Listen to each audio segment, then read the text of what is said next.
Today, I'm so happy to be here with Abe Blobaum, and Abe is going to tell us his testimony of what Jesus has done in his life. I start by asking you, has Jesus been good to you? Jesus has been so good to me. Wow. Throughout the entire course of my life, yes. I can look back on several moments and know that the Lord was and has been so good. Wow. So, where should we start? I guess you were born somewhere at some time. Yeah, I was born in small town Iowa, in the sticks. I joke and say I may have been born in a barn. I just wasn't born in a barn yesterday. Okay. But no, my parents lived on a small homestead farm. I was born on about 3 gravel roads back from the rest of humanity, and just outside a town of about 200 people. Wow. And the true thing about that is you can buy beer 3 places in town and have to go 15 miles for gas. Oh, wow. So the gas pumps have been broken for probably 20 years. Wow. And yeah, I grew up there. My parents divorced when I was just under 2 years old. Okay. So I'm the youngest. I have a brother and a sister older than me. So my mom became a single mom when I was 2 and my siblings were 10 and 11. And we moved. So you basically don't remember anything else? No, I don't remember a lot of my parents being married at all. We moved 5 miles into that small town of about 200 people after the divorce. And my mom bought a little house there, paid for the whole thing for $12,000. Wow. And really, it's the faith of my mom that truly shaped my life. Wow. My mom was a single mom with an art degree in a town of 200 people, and that just doesn't really make it happen. So she went back to school to become a nurse, went to community college as an RN, worked full time, had all 3 of us. Wow. My dad was not very helpful in that season of life for a number of reasons. But my mom had given her life to the Lord a couple years after she married my dad. My dad was not a believer. Oh, I see. And was, in fact, very hostile towards that faith. It was not like a passive disagreement. At times it could be a very aggressive disagreement. Yes, I understand. Resentment. And but during that time, my mom went to nursing school. I stayed the house at probably almost every single person in our church's house at some point. The way they just really came around my mom and my family in that season. Small town Iowa, you get into some of those really rural communities. There's not a lot of jobs. There's not a lot of opportunities. There's trouble's not that hard to find. And there's a lot of single parent families that don't make it. Oh, wow. And it's the grace of God and the people of that church that really surrounded us that we did. So you really started your life in very humble circumstances, but God helped your mom and she seems like a strong woman, or at least she seems like she has a strong God. Very much so. I tell people that my mom is still the most consistent Christian I've ever met in my life. It wasn't just that she prioritized church, that she prioritized faith. It was that she very much so lived her faith. She lived with real dependence on God. And she'll tell anybody that there's no way she would have made it through that season of life. It ended up being a almost 6-year season of her as a single mom where if you lay everything out, there's no reason we should have made it. No, I understand. And even as a young boy, did you see her, walk with the Lord or pray, hear her pray or? Yeah, I mean, I just remember hearing her talk about the Lord, but it was in a very personal way. It was never this distant thing of I could tell from a very early age that there was a personal relationship that my mom had with the Lord. I ended up giving my life to the Lord when I was, I think, 4 or 5 years old. Wow. And my siblings had given their life to the Lord very similar ages before that. And do you remember anything of that? Because it's wonderful to be able to come to the Lord at such an early age. Do you have any memories of how it came about? I don't have a ton of memories. I remember having conversations with my mom. Yes. I remember very distinctly the conversations that led me to being baptized in the Holy Spirit when I was probably 5 or 6 years old. Wow. Do you want to tell about that? That's wonderful. Yeah. So my mom would work I think every other weekend. And so the church that we went to was in the middle of a cornfield. Okay. And the town that we lived in was about 10 to 12 miles away, and there's nothing in between. Wow. The farmland. And so when my mom would work on Sunday mornings, she would make sure we got to church. And so I would often get dropped off at our youth pastor's house. He lived 2 houses down from us on Saturday nights, and I'd sleep on their floor. Wow. Because my mom would have to be at work at 5 or 5:30 in the morning.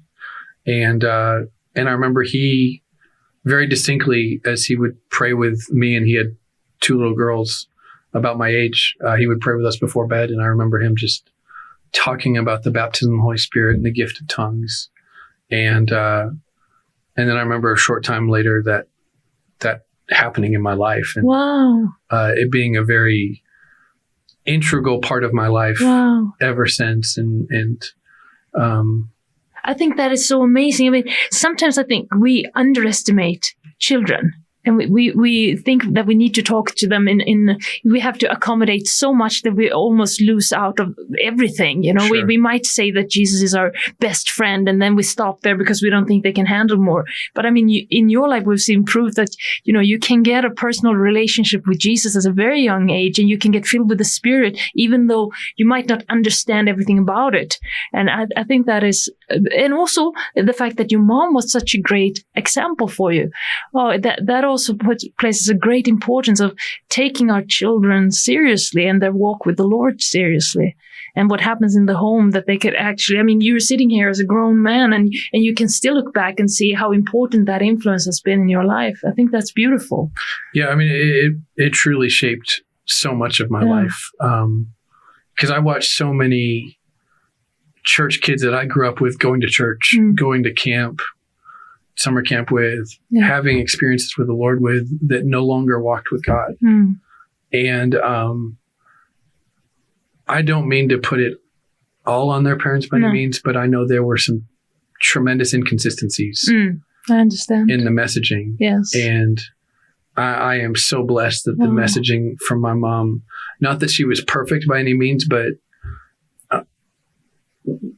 there's never a call to be perfect, but there's an acknowledgement of when you're not. Yes. And for example, I remember being in my early 20s, and I was in a conversation with a number of kids that had grown up in church. And I was the only person in that group that had had their parent come and apologize. Oh, really? For how they'd responded to an interaction, or how they'd reacted to something. And so it wasn't just that my mom had a genuine faith. It's that faith led her back to apologize at times when her words were not reflective of her values. And and that really moves you. Yes. That really affects you. And I guess children are expert at noticing if it's real or not. I mean, we could put up a facade for so many other people, but for our children, we cannot. And maybe her authenticity, that she, even though she wasn't perfect, at least she was authentic, that meant a lot to you as well.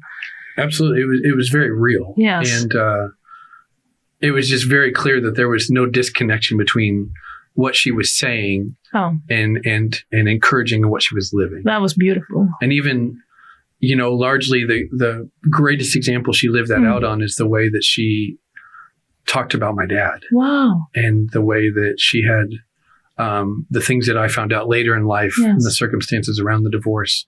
She had great occasion to verbally destroy him to us. And she didn't do that ever. And I didn't realize the value of that at the time.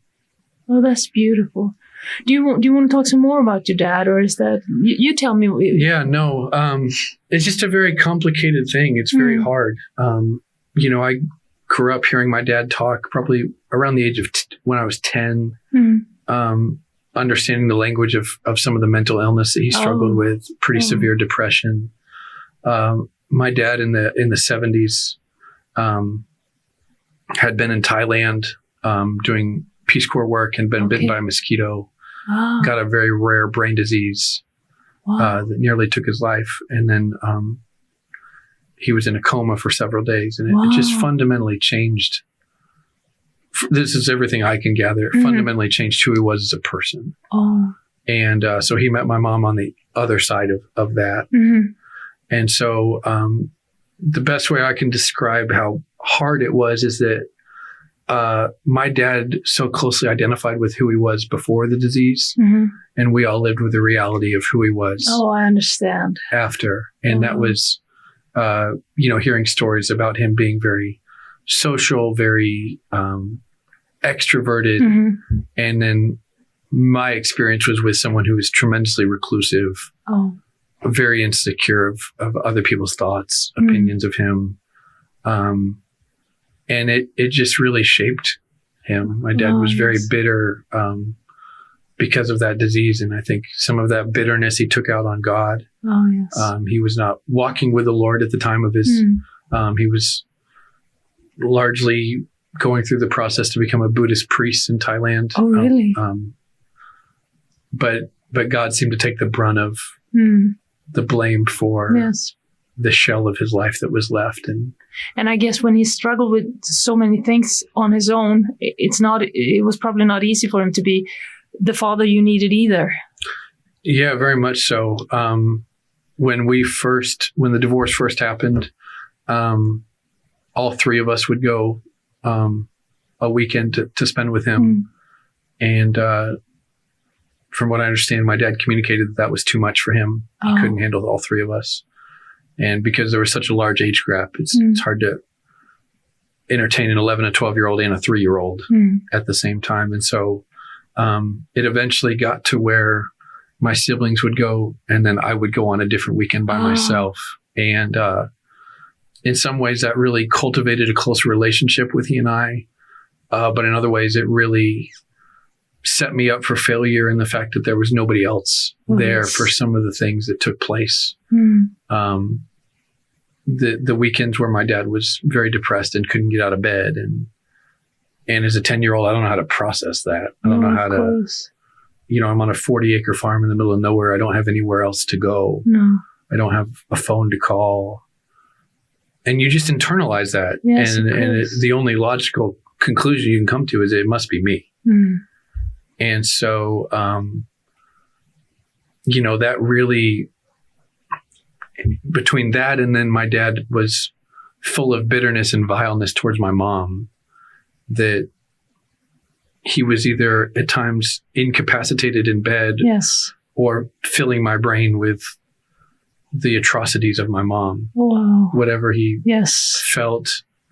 And so that's why my mom's example obviously stands out so much, because it was such a stark difference. But as a young boy, could you see that this or any of this was happening? That how toxic it was, or did you believe what your father said about your mom? Or how did you handle it? Unfortunately, I largely looked up to him so much that I believed much of it, and I've had to apologize and ask for forgiveness from my mom for things that I believed, and then the way I let that manifest in my actions towards her. It really caused a lot of pain. And I loved my dad dearly, but I knew from a young age that my dad was not born again, and the reality of that if he died, he would go to hell. I remember we had a skit come to our church when I was probably 7 years old, and it was called Hell's Gates, Heaven's Glory, something to that effect. And it had several skits throughout it. And then somebody was going to heaven and somebody was going to hell. And I remember very distinctly a skit where there was a child whose parent in the skit was not a believer, and the parent died. And my mom had to carry me out of service. I was sobbing, thinking about my dad going to hell. And the reality of that. And feeling like a real burden to see him be born again. That weighed heavy on you. Very much so. Like, because of how reclusive my dad was,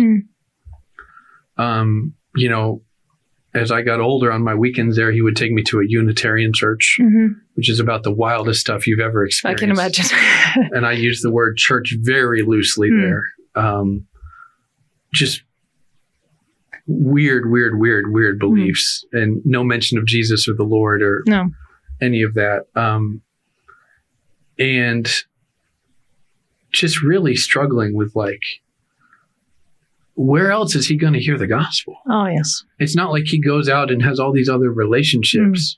So you felt the responsibility was on you. If you couldn't reach him, who could? Very much so. Like, there are not other people in this little town that he, goes to buy groceries in or whatever that are going to minister to him. And were you able to share the gospel with him sometimes?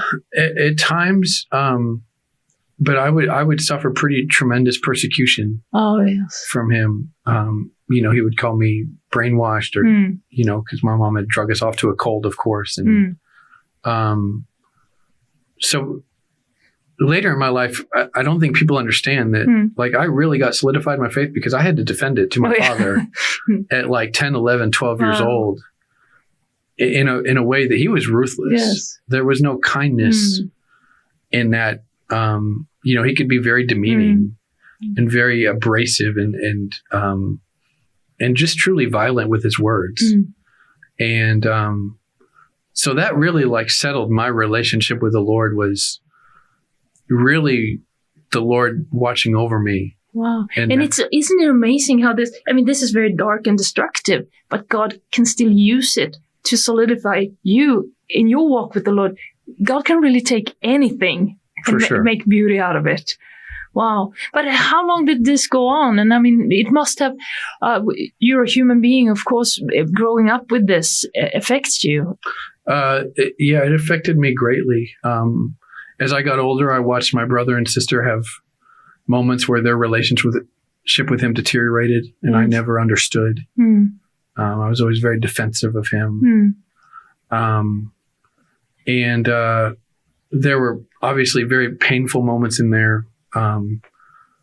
Moments I didn't understand of, again, why I was not getting his attention. I was a very energetic little boy, and it always wore him out. He just did not have the capacity. My dad was older. He was 43 when I was born. Okay. And so he was in his 50s when I was 10 years old. And that created some conflicts in and of itself where I want to run and play and be here and there and there and there. And my dad's love language was work. On a farm, there was never a shortage of work. And there was always more work to be done. Yes. And so when he wasn't incapacitated in bed, it was work. Yeah. And that could look like several different things.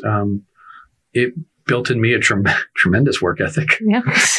Something good, but I've told people I can work for anybody when you've worked for my dad, you can, nobody's as demanding or, everybody's more appreciative. Yes. Did you work to earn his love and approval, or? I think I did several things to try to earn his approval. Yes. Grades mattered greatly to him, and I was never a great student. No. I always felt less than because my siblings were. I felt much smarter than I was. And he spoke very highly of their achievements and intelligence. And I remember when I got my ACT score, and the way he kind of tore it apart in front of my best friend. Oh, it was not up to snuff. No. So I think in hindsight now, I realize that we could never live up to him because he never lived up to him. And I get that now, that he was hard on us because I think he was equally as hard on himself. We lived in very uncomfortable situations, but it's not like he lived in a plush king bed and we slept on the floor. No, like if we slept on the floor, we all slept on the floor. Yes. And because of some of his international travel and some of his unique experiences, he grew up in a Depression era family on the farm. He could really do without most anything. Yes. And so there was the expectation that if he could live without it, then you could also. Oh, I understand. Live without it. And so, I always often bring up that he would not light a fire in his home until the outside temperature dropped to below 20 degrees. Oh, that sounds And so cold. I would be 10 years old, going to sleep in a house that was 44 degrees with a stocking cap, a sweatshirt, sweatpants, 2 pairs of socks on, and I would sleep directly next to him. Wow. for warmth because it was cold. Wow. But he could manage in it. And did you compare yourself to other people? Because you must have seen that maybe your friends' fathers were different, or... I think it caused a lot of a disassociation because I was there essentially 4 days a month, 2 weekends. I see. That it's like that was kind of a part of my life that didn't get talked about. No. I didn't share a lot of it with my mom. In hindsight, I wish I would have, because I think there's things that could have been mitigated. And, I think she's expressed some regret just because I was there and there was nobody to protect me. No, I understand. And it's not like my dad was physically violent, that kind of protection was necessary, but there was an emotional, she shared with me in the last couple of years that there would be weekends I would come home, I would come back. I was probably like 5 or 6 years old and I hadn't eaten all weekend. Oh, wow. And it wasn't malicious neglect of like, I'm not going to feed my child. No. It's that there was not capacity or bandwidth. And there's parts of that now as a dad, I really struggle to connect with. Like, how can that even happen? And how can you? Right. Yes. Because I have a 5-year-old who will ask me incessantly for a snack. Yes. And to realize that I must have gotten to a spot where I quit asking. That's hard for me to reconcile. Yes. And so, that a child can reach a level where they see that there is no use. I'm not being heard no matter what I do. So I know, and they get quiet. Yes. And, but of course the Lord saw you. Very much so. And, I think like it is the grace of God that the Lord watched over me. Yes. On those weekends where he knew everything that was going on. He saw everything. And when you look back, can you see traces of that, or can you? I've really worked to. At times it's easier than others, but I've shared with Pastor Michael, there's moments where I feel like the Lord has asked me to go back to specific situations and endeavor to see him there with me. Wow, that's beautiful. And at times it's been difficult because those are hard places to go to sometimes. But there's been such a redemptive nature to, because my mom remarried when I was 8 and I did not like my stepdad. Oh. And so I felt very much so like in conflict between two worlds, that I didn't think I could like him and not be loyal to my dad.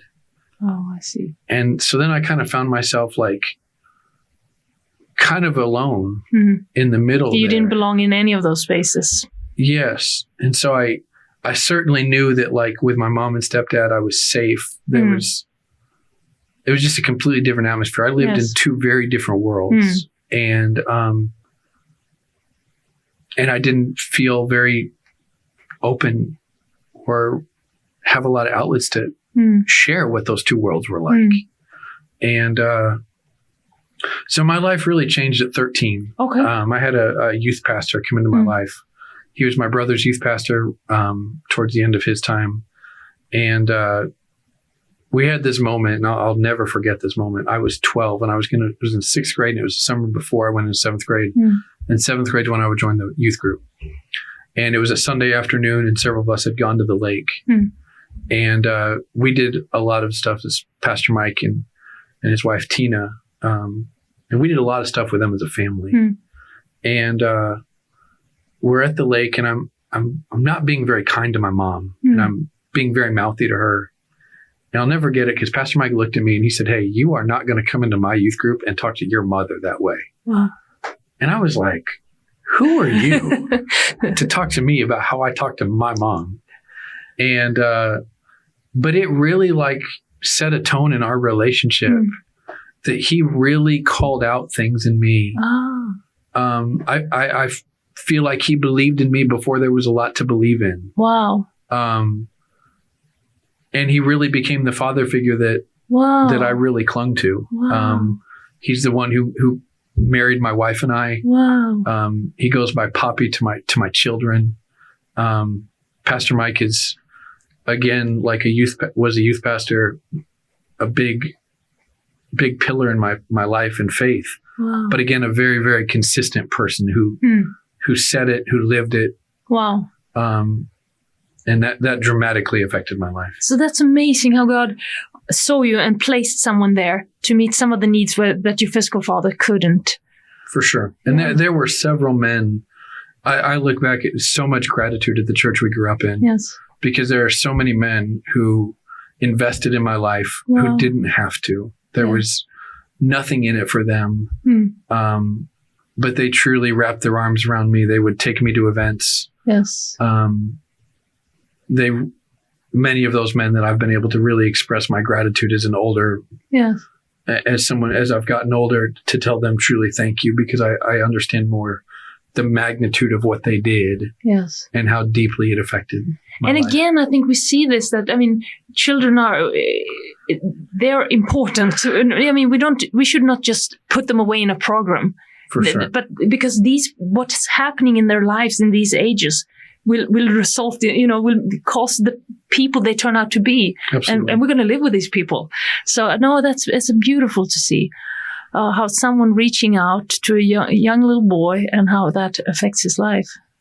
So there's a gentleman named Bob Gibson, and Bob is the one who donated the farmland that the church I grew up in was built on. It's in the middle of a cornfield because Bob donated a piece of his farmland. So you can almost throw a football from the front door and hit corn on 3 sides because it's a field. And Bob was one of those people who really loved our family, who was there encouraging my mom, took an interest in us. And in the last 2 years, I've been able to take my family back and stay at Bob's farm. Wow. And my son calls him Grandpa Bob. Wow. And it's unbelievable, but I just recently found out this trip back to Iowa in January that Bob went to see my dad in the hospital. And Bob is the one who led my dad to the Lord. Oh, really? Wow. And Bob has led probably hundreds of farmers in my little town to the Lord, who's just a tremendously faithful person. Wow. He's been married to the same person for almost 50 years. Wow, just an unbelievable, beautiful, faithful man who's harvested crops, who's been a farmer, but who's taken every occasion to visit farmers. That's amazing. That is a ministry. Wow. But your father gave his life to Jesus before he died. Yeah. So we all saw a change. So I guess as I got into my early 20s, my dad's mental health continued to deteriorate to the point where he became very schizophrenic. Was quite sure everybody was out to get him, kill him, trying to break into his home. I remember sleeping there one night. I was 18 or 19, and he woke me up in the middle of the night and asked me if I could smell the gas that they were trying to pump into the house. And or he'd look at me and say, "Do you hear those voices?" And it's heartbreaking to look back and say, no, I don't. So he had a situation when I was probably 21, where the state of Iowa, he ended up calling the sheriffs, and then he met them at the door with a shotgun. And his intention was never to hurt anybody, but he was just tremendously scared. And so it was just a very difficult thing. The state of Iowa, we ended up removing all firearms from him. And that was a hard thing in and of itself, because I had never felt like my dad was a physical threat. But then to look at him and have to take them away. Oh, yes. Like just a gut-wrenching look on his face. But I just knew that he would give them to me more than easily than he would surrender them to anybody else. And so shortly after that, my dad took medication for over 20 years that kept him from dreaming. Because there was fear that if he dreamt, he would have a nightmare and wake up and take his life. So I don't know what kind of medication keeps you from dreaming, but it was a very, very strong medication. And so I was living in Tulsa. I was 23, and I had talked to my dad on a Thursday, on a Friday, and I said, "Dad, how you doing?" He said, "I'm not good. I had a nightmare last night." I was like, "Oh man, never heard this from him."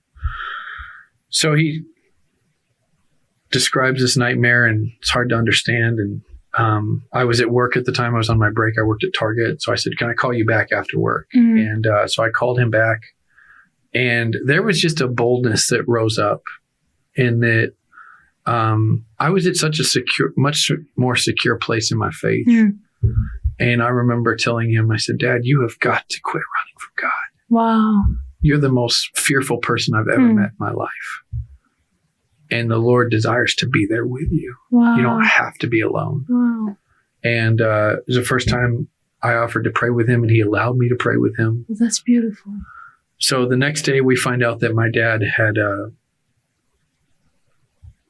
been taken by an ambulance to the hospital. Ooh. And we still don't know a lot of what happened. He had some kind of an accident. We truly have no idea what happened. When I spoke with a nurse on the phone, I was in Oklahoma, she was in Iowa. She said, "Abram, do you know anybody who'd want to hurt your dad?" I said, "No." She said, "It looks like somebody took a baseball bat to him. He's got several broken ribs, a bruise down most of his back. He's got several gashes on him. We have him heavily sedated." And so this was like the turning point for everything. My dad had been a hoarder for the last probably 10 years of his life at this point. There was about an 18-inch path that you could get through most of his house with stuff, junk piled 5-6 feet high places. And so, but it was during that week, he was in the hospital from, I think, Sunday to Wednesday. My mom went to visit him just because she could be a familiar face. And there was, it's like the hostility ended. Wow. My dad allowed her to come. And it was during that week that Bob Gibson went to see my dad. And it was that week that Bob led my dad to the Lord. And none of us found that out until recently. But as we look back, that is the moment where everything with my dad changed. Wow, that's amazing. The harshness in his words was gone. The hostility. Wow. It's like there was a fishhook on everything he said, that it was just gone. Wow. And I watched really restoration come to his relationship with my sister, his relationship with my brother. So there was really a transformation of life. There was. It was interesting because oftentimes with believers, you see the decision, but you don't see the transformation. No, exactly. We saw the transformation, but didn't know where the decision had happened. But it's like maybe the Lord just appeared to him himself. And if he did, praise God, that's amazing. And then afterwards, you got to hear what actually happened then. Wow, but that's beautiful to see. So I was 23 years old when I saw my parents hug for the first time. Wow. My mom, and give so much respect to my stepdad for the way he let my mom be there for my dad. Wow. I don't think my stepdad was threatened at all. And saw that my dad was really alone, had nobody. And so he allowed my dad to come for Christmas dinner that year. And that's when I watched my parents hug. And I didn't even know what to do with that. No. It's like, this doesn't make any sense. But, you know, I had not expressed it, but I had truly felt internally that the Lord was preserving my dad's life to bring him into the kingdom. Wow. And then take him home. Yes. And it was less than 2 years after that my dad died very suddenly from a heart attack. Oh, really? But in that almost 2 year period, I think it was like September to August. September is when that accident happened. And then August is when he died. Or I guess September. Yeah, it was almost September, almost 2 years. Exactly. He watched me preach one week. He came to a service, a youth service I preached at, and my dad came and sat through a rap concert. It was a lock-in, so I don't think we took the stage to preach till like almost 11:45 at night. And he stayed through that. Wow. And, just to see the reconciliation. That's beautiful. His house got cleaned. Wow. And that was a really, really, really big deal. Of course. It's amazing what Jesus can do. I mean, you grew up with this. It sounds like hopelessness, and then a meeting with Jesus, and everything changes. Yeah. And we talk about it all the time, but to see it or to hear it, I mean, that's so amazing. It was truly unbelievable. When he died, it made it at times more painful. Because I just don't think a lot of people understood why. Like, they hear that you're sad, but then they think you're sad because you had a great dad. And I was yes. I didn't have a great dad. I had 2 great years. Yes. And then he was gone. And that's really difficult. And so the Lord brought so much redemption, so much reconciliation, so much healing through that situation. But losing him still hurt. Oh, I understand. A lot. And then as I got older, still kind of having to sift through the carnage and the collateral damage of parts of my childhood that, I started to go see a counselor because those neglect that leaves deep wounds. Yes. That have been, things I've had to sort through in my marriage and as a parent. They've been really challenging. I can understand, sometimes we have the misconception that we live, in a linear fashion, that the things that happen to us, they happen far away. And, we are affected maybe by the memories of it. But actually, I think we grow rather like trees, we grow from inside out. We get earrings. For sure. And whatever happened to us, we carry it and we need to bring it to Jesus. And Jesus needs to heal it, because otherwise we bring these wounds. And I understand that through counseling and through other things, Jesus has been able to work in you, but it has been needed. The work has been needed to happen. Yes. I had no idea how deep it was. No. And that's hard work. Yes. It's not enjoyable. No. And, it's largely shaped like how I endeavor to parent. Because there are just feelings that my son will never feel. No. That I, even though the Lord did incredible things with what happened to me, yes. I by no means believe that my son needs to go through similar things to have the Lord develop in a similar fashion. No. And so, if he can reap places where he didn't have to sow. Oh, that would be the Lord. Isn't that wonderful? Lord.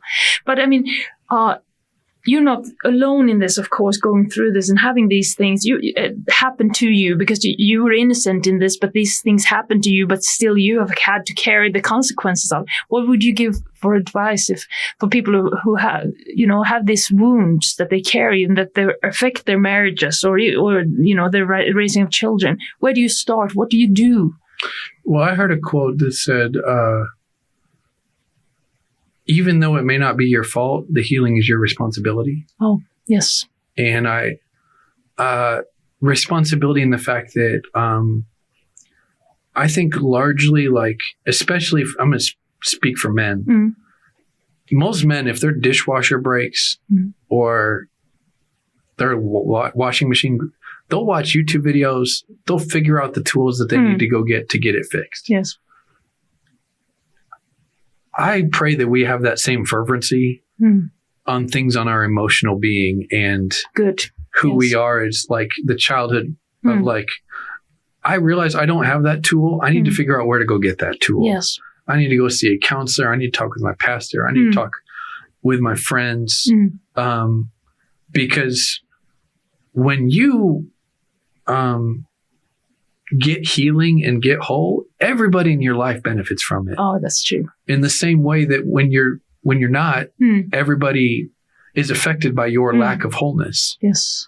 And that's one thing that I would endeavor people to understand, that whatever happened to you, it affects more than you. Yes. But at the same time, you've got to be worth it to go get the help, to go get the healing. You can't do it for other people. You've got to do it for you because you deserve to be whole. You deserve to be healed. You deserve to have those things, like, let the Lord put them back together. And I can imagine also that sometimes we shy away, or people shy away from doing it because it will be, addressing this wound will be painful, and you have to go back to memories that you probably just want to leave. But would you say it's worth it? Very much so. You know, the fact that, like, getting wholeness in those areas will change your interactions. Yes. Because it'll change something at a very foundational level within you. That's always worth it. Yes. If you build a house on a bad foundation, eventually you're going to have to rip out the foundation and rebuild it and do it the right way. And it will cost you money after money after money until you do that thing. And in the same way, you know, we will deceive ourselves thinking it's not worth the time and the investment.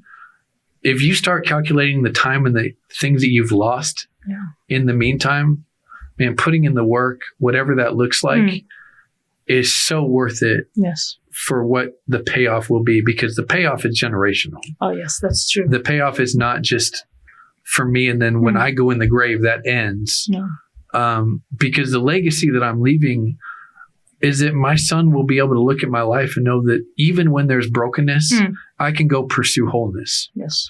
And that speaks long after my life ends. And we've just got to get outside of this view that it just affects us. Yes. You know, I think that's one of the number one ways the enemy lies to us is that, you know, areas of secret sin, it just affects you. No, it affects everybody. Yes.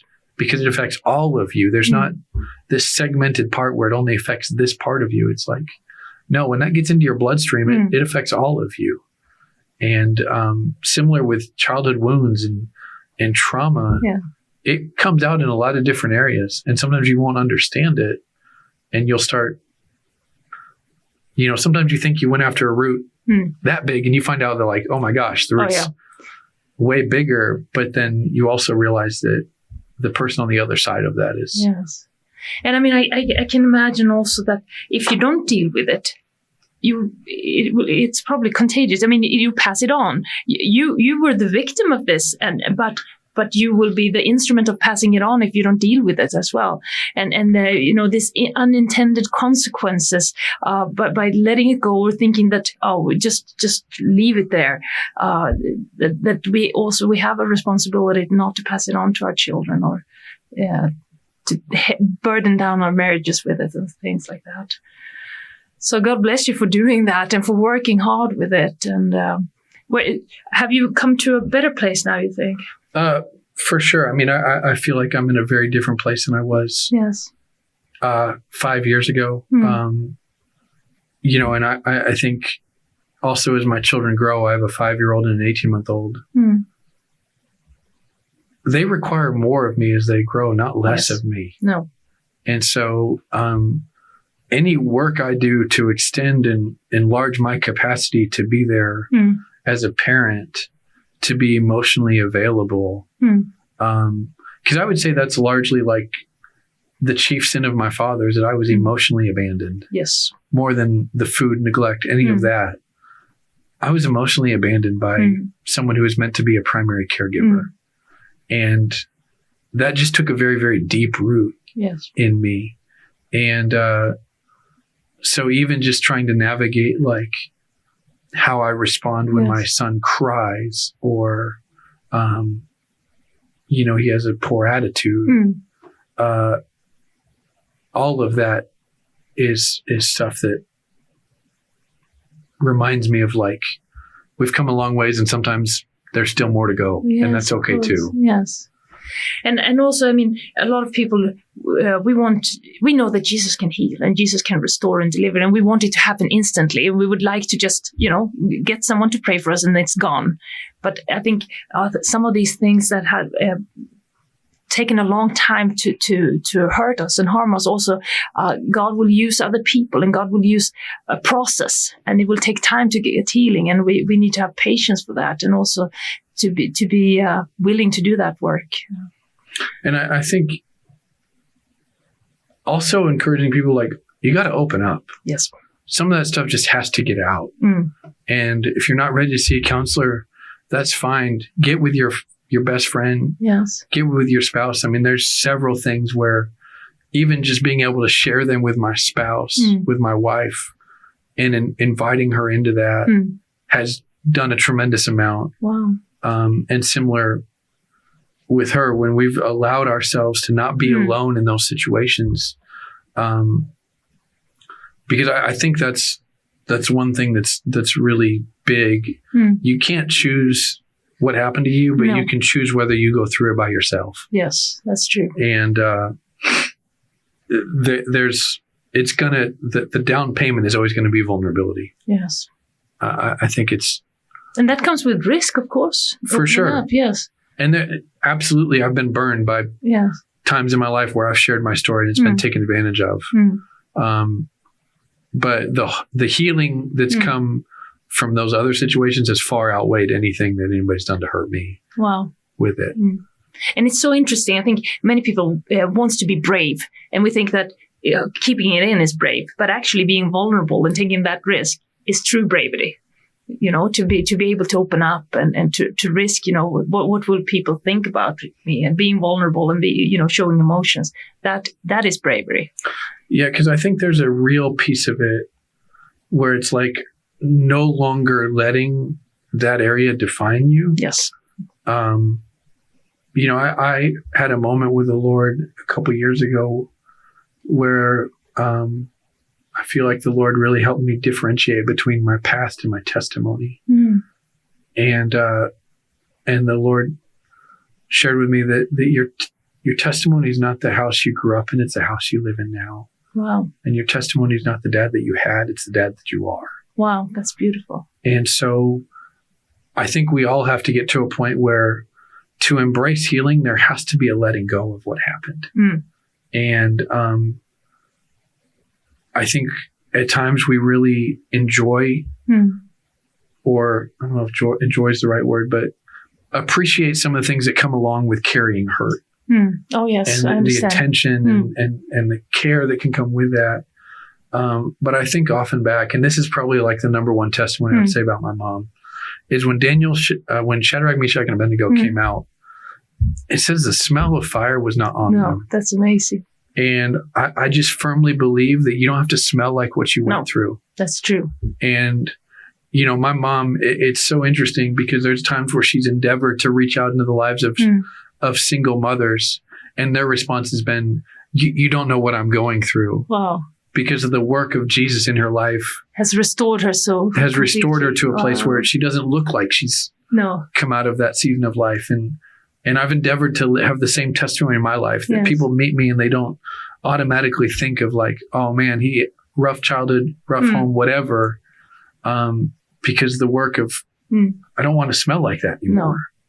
I mean, no matter where we come from, Jesus can restore us. And we don't have to be defined by where we came from or by our experiences. Jesus can be the one,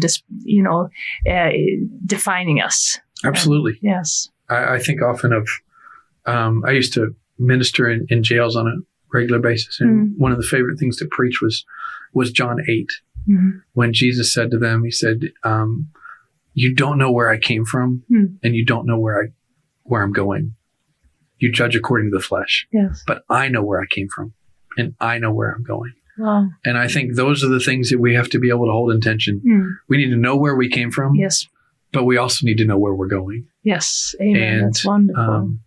That's just part of like what the Lord's done in my life. Oh, that's beautiful. And now I know you have a wonderful wife. You have 2 wonderful kids. You're a family man. You work and you provide and you're active. You're serving God. And that it's so beautiful to see what God has done. He took you from these circumstances and he's healed your inside and he's restored you. And that is an amazing testimony. And I think that can give a lot of hope to people. because a lot of us have been through traumas, but they don't need to be what define us. Absolutely. I mean, the Lord is so gracious, and just the faithfulness of God over several seasons of my life. He's been the number one thing that's been there when nobody else was. Wow, that's amazing. And truly what has anchored my life. Wow. Do you have any final words that you would like to pass on? Words of wisdom?